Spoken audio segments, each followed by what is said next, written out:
जी सॼे सिंध जी फुलजी स्टेशन में भी मेहरान टीवी जे ऐलान पढ़ो लिखो मंशा छॾियो सिंध सवार उनवान हेठ अज मच कचहरी कोठाई वही है। उन सिलसिले में असां पाण मच कचहरी में शरीक आहियूं जंहिंमें मुख़्तलिफ़ सियासी समाजी तंज़ीमनि जा अॻुवाण ऐं अदब सां तालुक़ रखंदड़ जेके शख़्सियतूं आहिनि हिन मच कचहरी में शामिल आहिनि। अचो त पाण सां ॻाल्हि ॿोल कयूं त हुन जी सक़ाफ़ती ॾियारो कहिड़ी रीति मल्हायो आहिनि मच कचहरी में जेके वेठल आहिनि सां पाण ॻाल्हि ॿोल कयूं छा चवणु आहे। जेको असां मेहरान टीवी पारां सिंधी सक़ाफ़त जो ॾिहाड़ो पढ़ो लिखो नशो छॾियो सिंध समारोह जे उनवान सां पूरे सिंध में जोश ऐं खरोश सां मल्हायो पियो वञे। मेहरान टीवी जा असां इंतिहाई थोराइता आहियूं जेको हर वक़्तु तालीम खे मद्देनज़र रखंदे झर झंग ताईं उन्हनि पंहिंजो आवाज़ु पुॼायो आहे। जीअं हर साल फेबरवरी में हू तालीम जो हफ़्तो मल्हाईंदा आहिनि जंहिंमें तालीमी जागरदा रैलियूं निकिरंदियूं आहिनि। उन सिलसिले में डिसंबर जो पहिरियों जेको इहो आचर आहे हुन मेहरान टीवी वारनि सां असांजे सरवाण सां गुलाम नबी मोराई साहिब जा शुक्रगुज़ार आहियूं जिन उहो तालीम जे हवाले असांखे ॿुधायो त हीअ तालीम ई आहे जेका असांखे बचाए सघे थी। हिन तालीम जे ज़रिए ई असां पंहिंजे सिंध जी हिफ़ाज़त करे सघूं था। हिन तालीम जे ज़रिए ई नौजवान नसुल अॻिते दुनिया सां कुल्ह में मिलाए सघे थो। उन सिलसिले में अॼु ही जेका मच कचहरी ते कोठाई वई आहे मेहरान टीवी जे सॾ ते असां भायूं था त इहो हिकिड़ो सुठो सवण आहे। कंहिं दौर में असां ॿुधंदा हुआसीं त असांजा जेके वॾड़ा हूंदा हुआ अहिड़नि ई मंचनि ते वेही करे मच कचहरियूं कंदा हुआ। उते तालीमी गॾिजाणियूं थींदियूं हुयूं उते सारे ॾींहं जा जेके आहिनि से कचहरियूं थींदियूं हुयूं महफ़िलूं महतबियूं हुयूं। असां सिर्फ़ु पंहिंजे वॾड़नि खां ॿुधो हुयोसीं पर असां इहो सिंधी मीडिया ख़ुशूसन मेहरान टीवी जा थोराइता आहियूं जिन असांखे उहो दौर मोटाए ॾिनो आहे। अॼु वरी उहे मच कचहरियुनि वारो सुरूर ॾिसी करे असांजी दिलि ॾाढी ख़ुशी थी थिए ऐं इंशाअल्लाह असां तालीम खे हथी वठराए मेहरान टीवी ऐं सिंधी मीडिया जे तवसुर सां असां झर झंग ताईं पंहिंजो पाण मञाईंदासीं ऐं सिंध खे दुनिया जे अॻियां निर्वार करे बीहारींदासीं त हा सिंध सदियुनि खां अॻे बि क़ाइमु हुई ऐं सिंध हिन वक़्तु बि क़ाइमु आहे ऐं सिंध असांजे जेका आहे उहा ॾींहुं क़यामत ताईं क़ाइमु ऐं दाइमु रहंदी। ऐं ज़बरदस्त मेहरान टीवी जेको स्लोगन ॾिनो आहे त पढ़ो लिखियो तालीम पढ़ायो ऐं नशो छॾियो।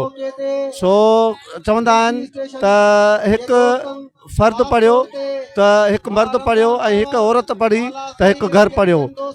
त उन जे लाइ हीअ बहितरीनु स्लोगन आहे ऐं जेतिरो थी सघे जेको असांजो नौजवान नसुल आहे जेको हिन वक़्तु मंशियात ॾांहुं तमामु वॾो उनजो लाड़ो थी वियो आहे उन जे करे उन खे तालीम न हुजण जे करे जेको सो इन ग़लति ऐं सही जेको अमल आहे उनखां हू बेख़बर आहे त नशो वापराइण सां नौजवान नसुल खे केतिरो नुक़सानु थिए थो ऐं नौजवान नसुल तबाह पिया थियनि।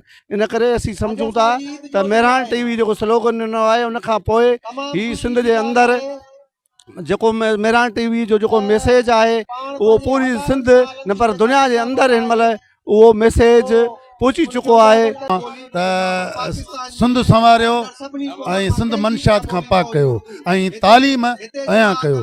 सो असां सभिनी खे इहा जेको आहे सो इहो पैगाम जेको मोराई साहिब जो आहे उहो ख़ासि तौर ते इहो ख़ासि तौर ते सिंधी नौजवान खे हिकिड़ो पैगाम ॾींदासीं त जेको बि असांजे गुलाम नबी साहिब जो प्रोग्राम आहे त सिंध मंशियात खां पाक हुजे ऐं तालीम अयां कयो तालीम आम कयो ऐं सिंध संवारियो। असां आजिया था कयूं मेहरान टीवी जो जेको उनवान ॾिनो आहे त मंशियात खां पाक सिंध असां आजिया था कयूं। असां इहा शइ तव्हांखे ॿुधायूं त हींअर सॼी सिंध में एतिरो त मंशियात आम थी वियो आहे जो हर नंढे ॿार ताईं मंशियात पहुची चुको आहे ऐं एतिरो आसानी सां पहुचे थो मंशियात जंहिंजो अंदाज़ो ई न हूंदो। जेका रियासत आहे जेका हिते इंतिज़ामिया आहे जेका लोकल इंतिज़ामिया आहे उहा पाण इन्हनि शयुनि में मुलवस आहे। इन शइ जो हर साल टोपी अजरक जे हवाले सां पंहिंजी सिंध जी सकावत खे असां हर साल नए सिर ऐं असांजे लाइ ई था सम्झूं त हीउ अॼोको ॾिहाड़ो ईद जो ॾिहाड़ो आहे।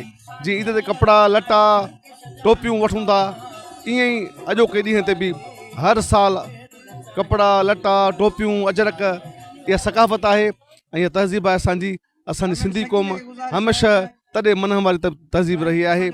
ऐं मच कचहरियूं रातियूं कचहरियूं ऐं महफ़िलूं सो अॼु बि महफ़िल में पहुता आहियूं इंशा ताला दोस्तनि खे तमामु सुफ़ियाणा कलाम सिंध धरती जा कलाम ॿुधाईंदासीं। वॾी महिरबानियूं। कैमरामैन बहादुर मलिक सां गॾु Mohammad Nadeem Rajput Mehran TV news Phulji station.